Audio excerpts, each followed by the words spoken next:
জগন্নাথ বিশ্ববিদ্যালয় কেন্দ্রীয় ছাত্র সংসদ জকসু ও হল সংসদের ভোট গণনা চলছে। দিনভর উৎসব মুখর পরিবেশে চলে ভোট গ্রহণ। কেন্দ্রীয় সংসদে 65 এবং হল সংসদে 77% ভোট পড়ে।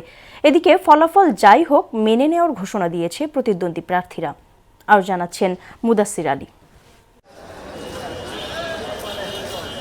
প্রতিষ্ঠার পর এই প্রথম কেন্দ্রীয় ছাত্র সংসদ নির্বাচন হয় জগন্নাথ বিশ্ববিদ্যালয়ে, যাকে ঘিরে আয়োজনের কোনো কমতি ছিল না। সব মিলিয়ে 39টি কেন্দ্রে হয় ভোট গ্রহণ। নিরাপত্তার স্বার্থে পুলিশের পাশাপাশি মোতায়েন করা হয় বিজিবি।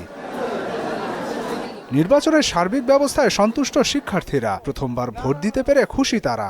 এখন খুব ভালো লাগছে যে আমরাও এই ইতিহাসে সাক্ষী হতে পারছি, প্রথমবারের মতো জকসু নির্বাচন। সবকিছু ম্যানেজমেন্ট ঠিক আছে, সবকিছুই খুব গোছানোভাবে হচ্ছে, নিরাপত্তাটাও খুব ভালো, পরিবেশ অনেক ভালো। আর আশা করছি যে যোগ্য প্রার্থী সেই বিজয়ী হবে। আমি স্যাটিসফাইড আর কি এই ভোটের পরিবেশ সবকিছু নিয়ে। ক্যাম্পাসের চলমান সমস্যা নিরসনে বিজয়ী প্রার্থীরা কার্যকর ভূমিকা রাখবে বলে প্রত্যাশা সাধারণ শিক্ষার্থীদের। আমাদের কাছে তাদের একটাই প্রত্যাশা, যেন তারা আমাদের শিক্ষার্থী বান্ধব হয়ে কাজ করে। আমরা ভরসা করে আপনাদের ভোট দিচ্ছি, আপনারা এটার মর্যাদা রাখুন, আপনারা ঠিকভাবে আমাদের জন্য কাজ করুন। তো তাদের নিকট আমাদের আশা থাকবে যেন আমাদের দ্রুত সময় আবাসন ব্যবস্থাটা নিশ্চিত করার চেষ্টা করে। ক্যাম্পাসের উন্নয়ন, দ্বিতীয় ক্যাম্পাস, এগুলোই প্রত্যাশা থাকবে। তাদের প্রতি একটা মেসেজ থাকবে, তারা যাতে শিক্ষার্থীদেরকে নিয়ে কাজ করে, জগন্নাথের উন্নয়নের জন্য কাজ করে। জকসুতে 34টি পদের বিপরীতে লড়েছেন 190 জন। ভিপি পদে 12, জিএস পদে 9 ও এজিএস পদে 8 জন প্রার্থী ভোট যুদ্ধে নামেন।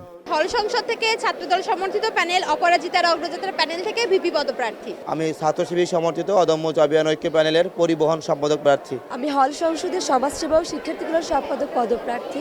নির্বাচন নিয়ে পাল্টাপাল্টি অভিযোগ ছিল প্রতিদ্বন্দ্বী প্যানেলগুলোর। ইকোনমিক্স ডিপার্টমেন্টের সেন্টারে বসে পোলিং এজেন্ট একবার বাইরে আসে একবার ভিতরে আসে, সেন্টারে বসে সে হচ্ছে যে এটা বিলি করতেছে, এটা তো সেন্টারে বসে করতে পারে না। বিশ্ববিদ্যালয়ের নির্বাচনী পর্যবেক্ষকের দাবি ভোট সুষ্ঠু হয়েছে।